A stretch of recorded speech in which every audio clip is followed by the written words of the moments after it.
Sa darating na Lunes na magsisimula ang filing of Certificate of Candidacy ng mga tatakbo sa eleksyon 2013. Naghahanda na ang mga politiko at ang iba't ibang political parties. May report si Sandra Aguinaldo. Tumula kanina patungong Bohol si Pangulong Noynoy Aquino para sa oath-taking ng mga opisyal ng kaalyado ng Liberal Party. Kasama ng Pangulo sina Senator Yabol Riza Ontiveros, Senator Teofisto Guingona III at ilang kalihim. Sa ilalim rin ng Liberal Party tatakbo ang mga kakandidato sa eleksyon sa Basilan. Ayon kay ARMM Acting Governor Mujib Hataman, isa ito sa mga paraan para maiwasan ang gulo sa botohan. Simula to ng continuing lang to ng pagkakaisa. Ang pinaka-interest na pinag-usapan namin dito nila Go Back Bar, yung at least makaya namin at least 90% na walang laban-laban pagdating sa eleksyon. Mula probinsya hanggang sa munisipyo. Liberal Party naman ang napiling suportahan ng National Unity Party na binubuo ng mga dating miyembro ng kampi, ang partido ni dating Pangulong Arroyo.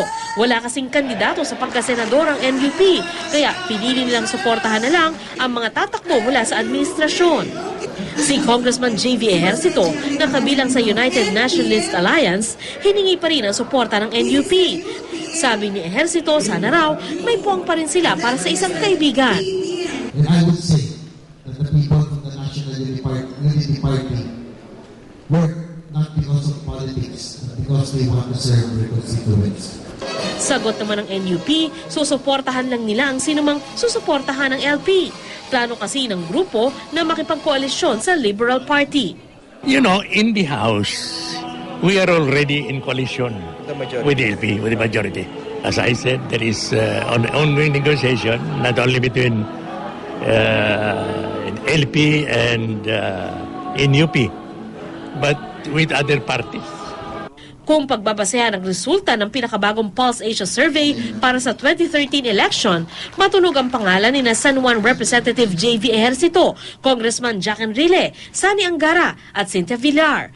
Pero ayon sa ilang political analysts, hindi pwedeng pagkatiwalaan ng prediction mula sa polls kung sino ang mananalo sa susunod na eleksyon. Hindi pa reliable ang mga surveys, kasi ang basehan pa lang nito ay numerical. Hindi pa naman seriously nag-iisip yung mga botante kung sino talaga yung bubutuhin nila.